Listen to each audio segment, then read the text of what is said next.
Hi everyone, welcome to episode 3 of my brand new model railway build, the Ladykillers. And over the next few episodes, I'm going to be talking all about track. But for this episode, I'm going to be showing you the very first thing you need to do before you lay your track. And that is to sort out your track bed, or as some people call it, your underlay. Underlay! Grumpy cameraman, are you going to be doing that every time I say the word underlay? Dunno. Now then, I have here my completed baseboard. It's got the track underlay on it already with the track in place. The track is not pinned down yet. I'm going to be doing that much later, but I just wanted to show you what it looks like because, of course, before you put your underlay down, you need to know where your track is going to go. And if you watched episode 1, you'll have seen my plans for the Ladykillers. I have 4 pieces of track, and I'm going to have an extra track here with my tram on it. All of this track is brand new, apart from one piece. So there are 3 brand new pieces of track and 1 secondhand. This one is the secondhand version. The reason I chose secondhand for that one is it's only going to have a stationary or a static train on it, so I don't need the train to move on it. But I would advise that you always buy brand new track for your layout, whether it's going to be at an exhibition or not. But first things first, what is track bed or underlay? Well, it's that squishy material that you put between your track and the baseboard, and it helps to cushion it and deaden the noise of the locos, and you can see it right here. And in a moment, I'm going to be doing a little bit of a scientific experiment, testing all the different kinds of underlay that you might want to use. And I'm going to be explaining and revealing the mystery material that I've used on Brief Encounter Monochrome, and I'm using on this one. And the reason I use this material is because it's very affordable. It's also very versatile. You can use it for lots of different things. And lastly, it means you don't have to drill through your baseboard to put your wiring through. You can hide your wiring nice and easily. So without much further ado, let's go over to that little scientific experiment. And for this one, I did make another baseboard, just a small one, and I made it from a kit. If you haven't seen my episode on making baseboard kits, then please do go and have a watch. The reason I use them is because they're nice and light, quite cheap to make, and so easy to put together. So, Grumpy, would you mind handing me that baseboard? What one? The one right there. Where? Right there at your feet. Oh yeah, hang on.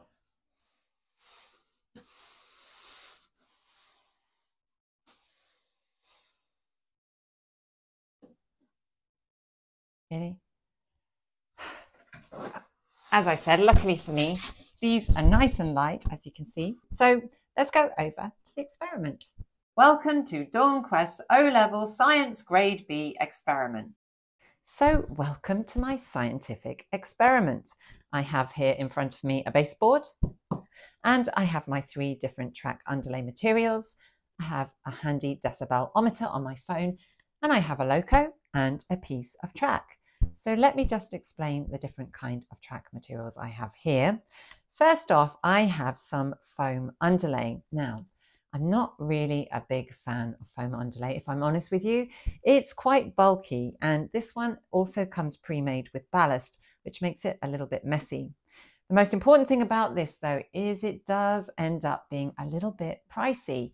For my layout, this would come to around £25. But if you've got points on your layout, then each point section could cost you an extra £4 or £5. So it does start to be a bit costly. My second material is 3mm cork. Now, this is standard traditional underlay that most model railway builders use. But you know how when you put the word wedding in front of anything like cake or flowers or photographer, then all of a sudden the price is ramped way up. Well, it's the same with cork.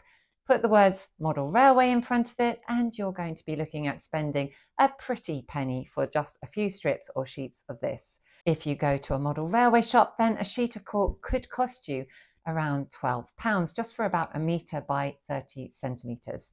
I managed to find some on eBay, just standard cork, not model railway cork, and it cost me about £8 for the same amount. So I made a little bit of a saving there. Now, the last strip of material is my mystery material.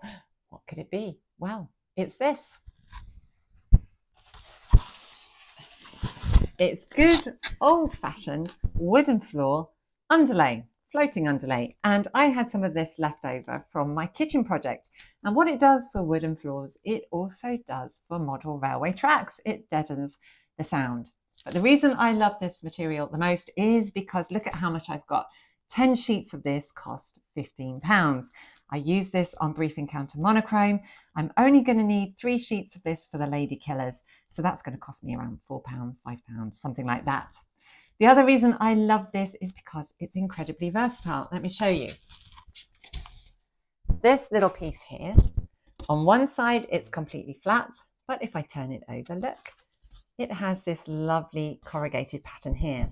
So I could use this for things like cobbled streets, I could use it for brick walls, roof tiles. So again, very versatile. I'm not just going to use it for my underlay, I'm going to use it for my scenery as well.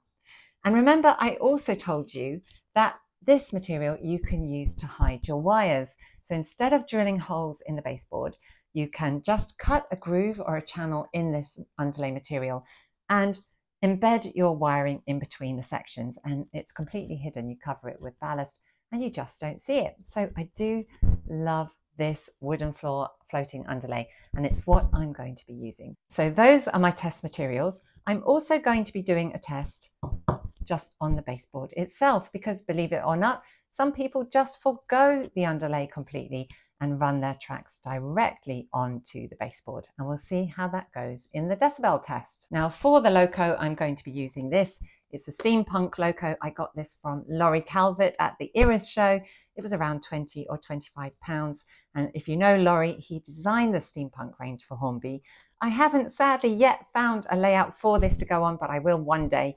In the meantime, this is going to be used as my test loco. So let's get on to the test itself. So the first experiment I'm going to do is just with track on baseboard. And when I'm not talking, the decibel-ometer is around 30 to 34. And so let's have a go with this one.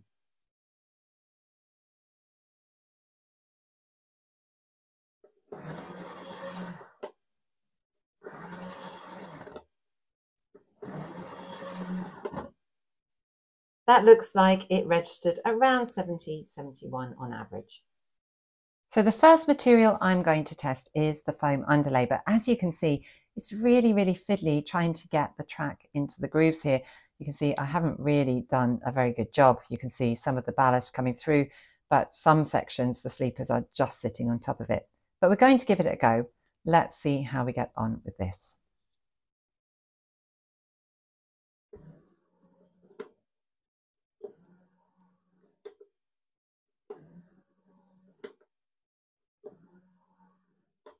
And that was registering around the 55 level there. So a big, big difference. However, I'm really not a fan of it. It's so fiddly and also quite pricey. Next up is cork. So let's see how cork performs here.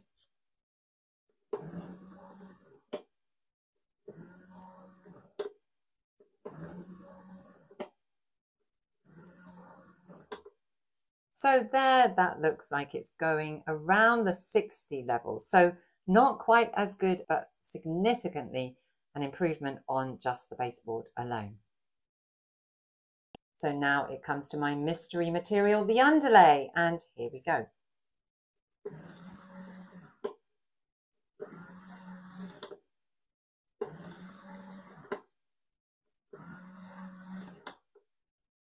And as you can see, that also registers around the 60 level. So the same as cork, but a lot cheaper, a lot more versatile. And as I said, you can fit those wires right in without drilling holes in your baseboard. So I think for me, it's a winner, and I'm going to be using this on my Ladykillers layout.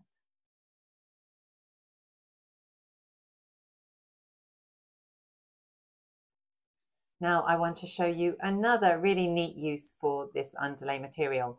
As you may know, on the Ladykillers, I'm going to have a tram line.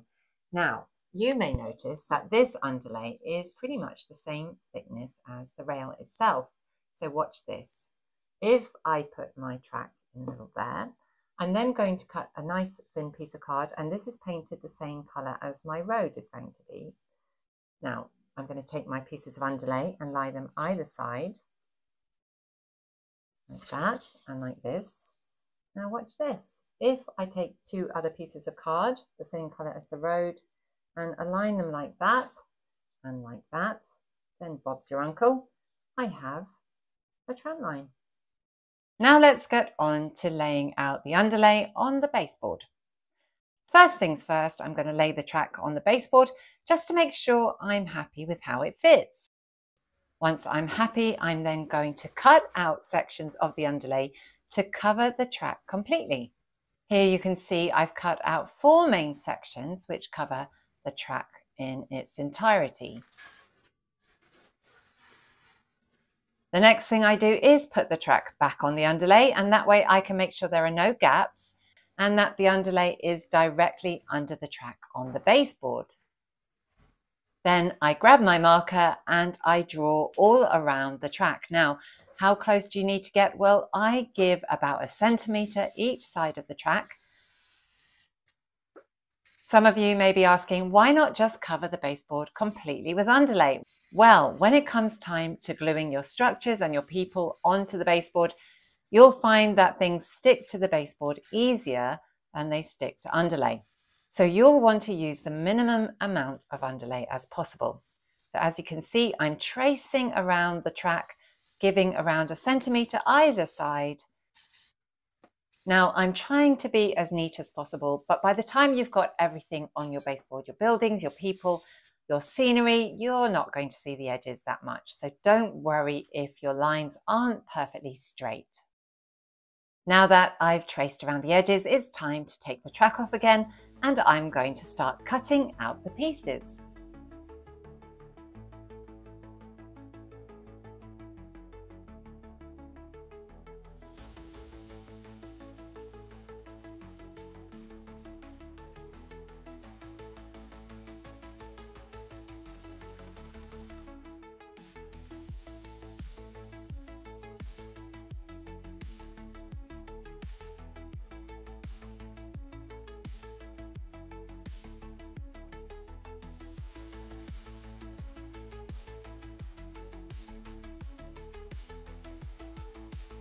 I'm now going to put them back on the board and once again lay the track on top of them just to make doubly sure that the underlay is covering every section of the track where it meets the baseboard.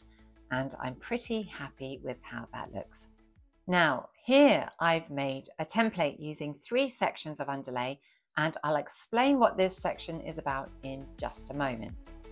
And now here's the fun part. It's time to glue it all down.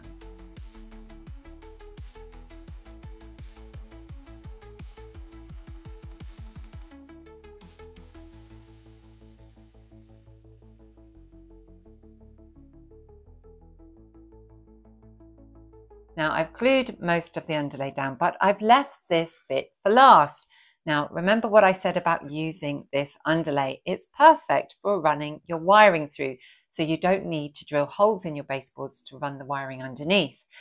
What I'm going to do with this piece, you can see I've marked 2 lines, and these are the channels through which I'm going to run the wiring from the mains to the shuttle controllers.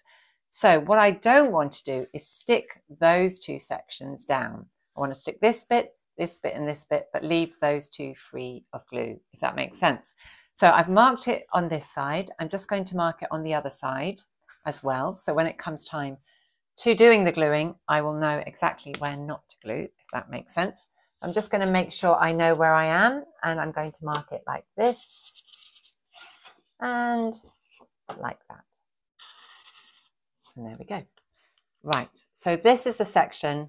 These 2 lines here are going to be free of glue.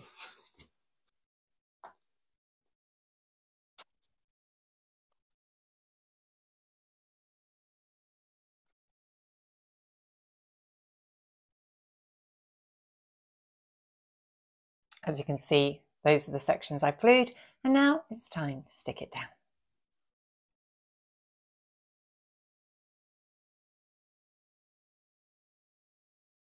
And if you've measured it all out properly, it should just all fit into place. Just going to give it a little press down, remove any glue, And that's that last section in. Now I'm just going to leave this to bond properly. I'm happy with that. Now the next bit I'm going to show you is going to be the raised section. Now, as you can see from this photo, you'll see that the two furthest tracks in the last tunnel are slightly raised above ground level. So remember, I created a template and I cut out 3 sections, and now I've glued them together like this. And as you can see, it's formed a nice little raised platform edge. And I'm going to stick this down next so that we've got the 2 different levels for the tracks.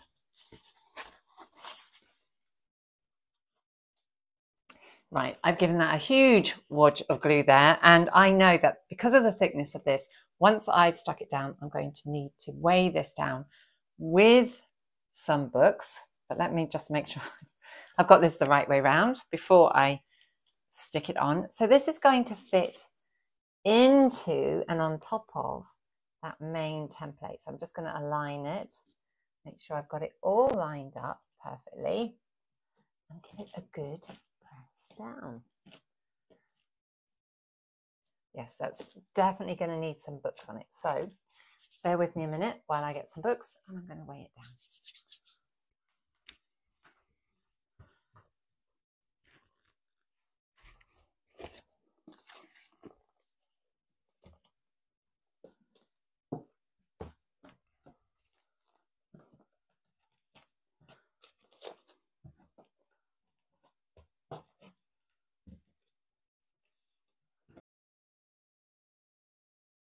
Okay. Job done. So after I glued the underlay down, I left it to dry for about 24 hours, and here I am, I'm about to paint it. But before I do that, remember I told you about the wiring and how I drew some lines on the back bit of the underlay to run the wiring through those channels. Well, I'm just going to show you how I cut those out. And if you remember, I didn't glue those particular sections. So have a look at this. So I'm just going to make the first cut here. And as you can see, there's the line. So I'm going to cut either side and cut all the way through to the bottom of the underlay. I'm trying to cut through it, remember. And another cut there. I might need to give it another go. And there we go. Slides out nice and easily. I'm going to do the other side here. Nice deep cut there. And here. And hopefully this one should also come out nice and easily. Let me put the knife down like that. And there you go. There's 2 channels for your wiring. So now that's all done. All that's left to do is paint it. And here I'm using that old tin of black paint that I used to paint the baseboard, and just giving the whole underlay section a good coating of paint. So there you have it. That's how you lay your track bed or your underlay. Underlay, underlay. We almost got there. Now, before I go, I did mention that I'd be keeping a running tally of all the costs, how much I've spent on this layout.